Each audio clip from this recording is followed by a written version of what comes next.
Let's rewind the clock to 7,000 years before the Egyptian pyramids were built and 6,000 years before Stonehenge was erected in England. The Ice Age had just ended. Most of the world remained untamed.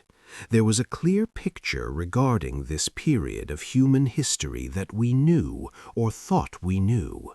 We were hunter-gatherers. We lived in small nomadic bands. We spent our days solely trying to survive, chasing game and foraging for wild plants. We possessed no complex societal structure, no organized religion, and certainly no architecture. Because, according to the historical timeline taught to us, we first had to discover agriculture, then transition to sedentary life, and only then could we build temples. But what if I told you that this historical timeline is completely wrong? What lies beneath an arid hill near Şanlıurfa in southeastern Turkey is not merely an ancient structure, it is a time capsule that demands we throw our history books into the trash. This is Göbekli Tepe, the 0 point of civilization, and here Stone Age humans achieved the impossible. The story of Gbeklitepe Tepe actually begins with an oversight. In the 1960s, American archaeologists visiting the region noticed a few broken flints and limestone fragments on the surface. However, assuming it was an abandoned medieval cemetery, they did not investigate further. The hill kept its secret for another 30 years, until 1994.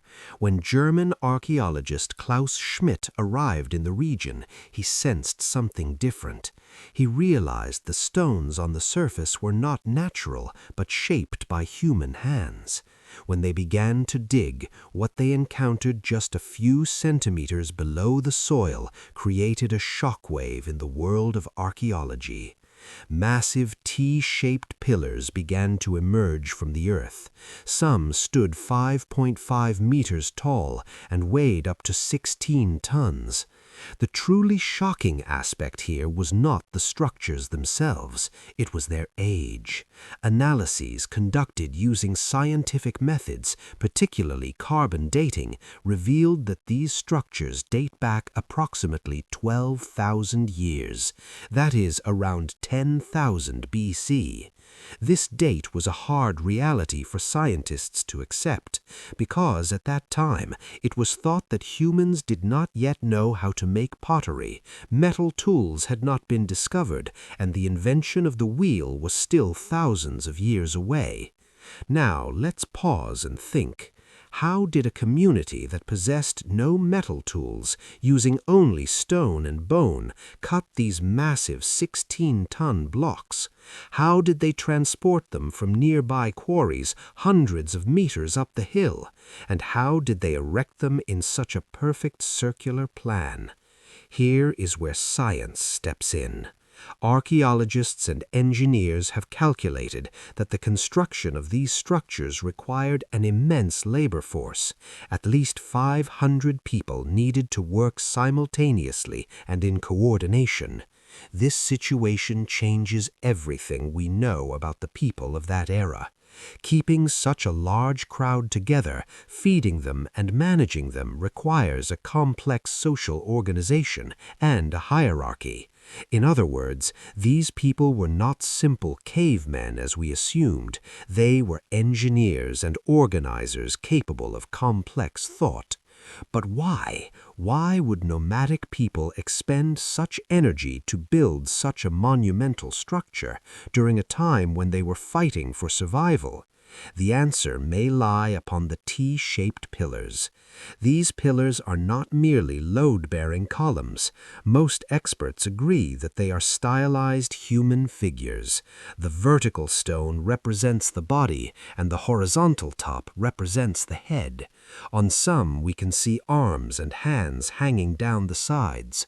However, these stone people are not alone. They are covered with terrifying animals, scorpions, scorpions, snakes, wild boars, lions, and vultures. What did these animals represent? Were they tribal totems, or was it a reflection of the fear and respect the people of that era felt towards nature? Some theorists believe that the vulture figures in particular point to a sky burial ritual involving the ascension of the dead to the sky. Until the discovery of Göbekli Tepe, the formula for civilization was simple. Humans discover agriculture, settle down, population increases, and then religion and temples emerge. Göbekli Tepe flipped this formula upside down. Excavations around the site revealed no traces of permanent settlements, houses, or agriculture belonging to that period. This was not a living space, it was a pure ritual center. This implies the following. Humans first gathered around a belief system. When they came together to build this massive temple, they had to find new ways to feed this large crowd. This necessity was perhaps the driving force that pushed humanity towards agriculture and sedentary life. As Klaus Schmidt said, first came the temple, then the city.